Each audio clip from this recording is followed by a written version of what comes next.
All right, let's get into it. Today, we're tackling a question that, trips up a lot of people in the DIY solar world. How in the world do you safely and efficiently wire up just 3 solar panels? Let's find out. So if you've got 3 panels sitting there, you've probably hit this exact wall. Most of the guides you see cover wiring 2 panels or maybe 4, but 3, that odd number often leaves you with 1 panel feeling kinda left out.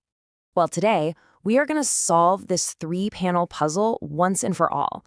I'm going to show you exactly how to get them wired up to maximize every bit of power you can and do it the right way. It's a really common blind spot in a lot of tutorials out there. They're great for even numbers, but the second you have an odd number like 3, things just get weird. And that's where today's special trick comes into play. Okay, so before we get to the solution, we gotta lay down some groundwork. To really unlock this puzzle, you need to have a solid handle on the 2 basic wiring methods, series and parallel. Okay, let's break this down. For a series connection, think of it like those old school Christmas lights, right? You're linking them end to end, positive to negative. And what happens? The voltage adds up, but the current, or the flow, stays the same. Now for parallel, you're connecting all the positives together and all the negatives together. In this case, the voltage stays the same as a single panel, but the current adds up. That's a totally fair question, right? If these are the 2 main ways to do it, why can't we just, pick one for our 3 panels and call it a day? And here's the catch.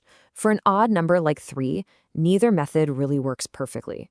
If you put all 3 in series, you might push the voltage way too high for your system. But if you put them all in parallel, you might not get enough voltage to efficiently charge your batteries. Either way, you're leaving power on the table. And this brings us to the brain of the operation, the MPPT charge controller. This little device is a genius.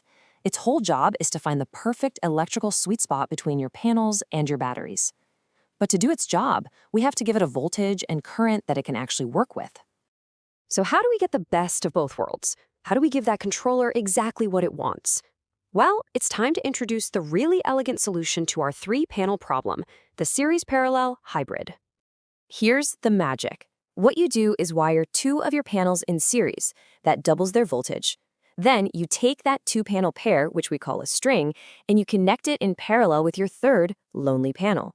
What this does is create a really balanced electrical output that your MPPT controller can handle super efficiently. All right, now for the fun part. Let's walk through the exact practical steps you need to follow to build this thing out safely and correctly. First things first, and please do not skip this part, you have to confirm that all 3 of your panels have identical voltage and current ratings. For this to work well, they have to match. Got it? Good. Now you'll create your series string by connecting the positive of panel 1 to the negative of panel 2. That'll leave you with 1 open positive and 1 open negative for the pair. Then you just connect your 3rd panel in parallel to that 2-panel string. Now let's talk about one of the most critical safety steps. I want you to burn this number into your brain. 1.25. This is your magic multiplier, and it's going to protect your entire setup. So what's that number for?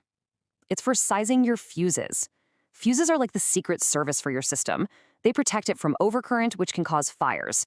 To get the right size, you find the maximum current of a single panel.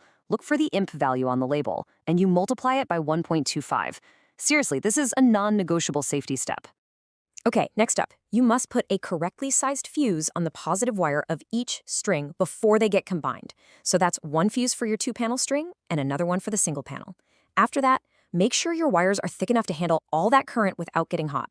Then you've got to ground the system to prevent any shock hazards. And finally, and this is probably the most important final check, get out your multimeter and test everything before you even think about connecting it to your charge controller. So we've covered the how-to, but honestly, that's only half the story. Knowing how to do it is useless if you don't know how to do it safely. So let's run through one last essential safety checklist. So listen up, because this is the stuff that really matters. Reverse polarity, getting your positives and negatives mixed up, that can cause a fire instantly. Double, no, triple check your connections. We've talked about mismatched panels. Just use identical ones. Make sure you fuse each string on its own. And remember that really cold weather can actually make your panel voltage spike, so leave a good safety margin for your controller. And finally, using wires that are too thin is just asking for a fire. Don't do it. And we're going to leave you with this. This explainer is here to give you the knowledge and empower you. But we're talking about real electricity here, and it's not a toy.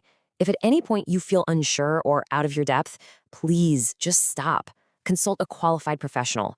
Your safety is always, always priority number one.